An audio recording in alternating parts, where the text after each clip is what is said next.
भ्रष्टाचार को लेकर जीरो टॉलरेंस की बात करने वाली यूपी की योगी सरकार के अधिकारी जमकर भ्रष्टाचार कर रहे हैं। ताजा मामला कानपुर देहात के बीएसए और उनके चहेते बाबू से संबंधित है, जहां शिकायत के बाद मामला सही पाए जाने पर कमिश्नर कानपुर ने सिर्फ ट्रांसफर पर रोक लगाने के आदेश तो दे दिया, लेकिन बीएसए और बाबू पर अब तक कोई कार्रवाई नहीं की है।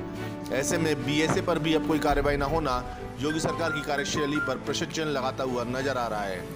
आपको बता दें कि बीएसए संगीता सिंह और बाबू शंकर लाल ने मिलीभगत कर बिना शासनादेश 23 शिक्षकों और 10 लिपिकों का ट्रांसफर कर दिया था।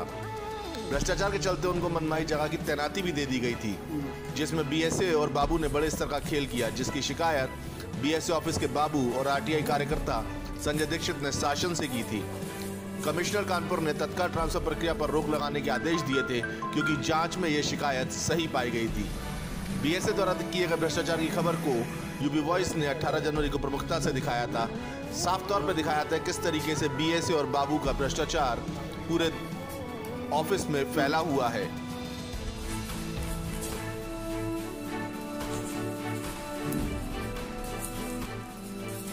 कानपुर देहात आए यूपी के सहकारिता मंत्री और जिले के प्रभारी मंत्री मुकुट बिहारी वर्मा से जब बीएसए और बाबू द्वारा भ्रष्टाचार कर बिना शासनादेश शिक्षकों और लिपिकों के ट्रांसफर के बारे में पूछा गया, तो मंत्री ने साफ बताया कि जानकारी आप लोगों से मुझे मिली।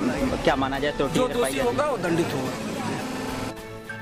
वहीं कानपुर देहात आए बीजेपी के राष्ट्रीय महामंत्री अरुण सिंह से जब इस बारे में पूछा गया, तो उनका साफ तौर पर कहना था कि प्रदेश का मुखिया ईमानदार है और ऐसी कुछ घटनाएं हो जाती हैं उन पर कार्रवाई की जा रही है।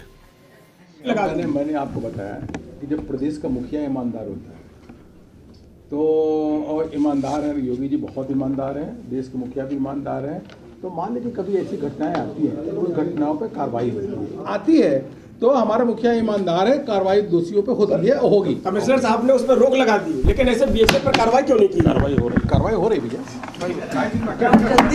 बड़ा सवाल ये उठता है कि शासन में बैठे योगी सरकार के अधिकारी और बाबू जमकर भ्रष्टाचार करने में लगे हैं। ऐसे अधिकारी सरकार की छवि को खराब कर रहे हैं। योगी सरकार ये सब जानकर भी अनजान बनी बैठी है। अब देखना होगा कि भ्रष्टाचार मुक्त शासन की बात करने वाली योगी सरकार अपने ऐसे बीएसए और बाबू पर कब तक कार्रवाई करती है। कानपुर देहात से रमाकांत गुप्ता की रिपोर्ट।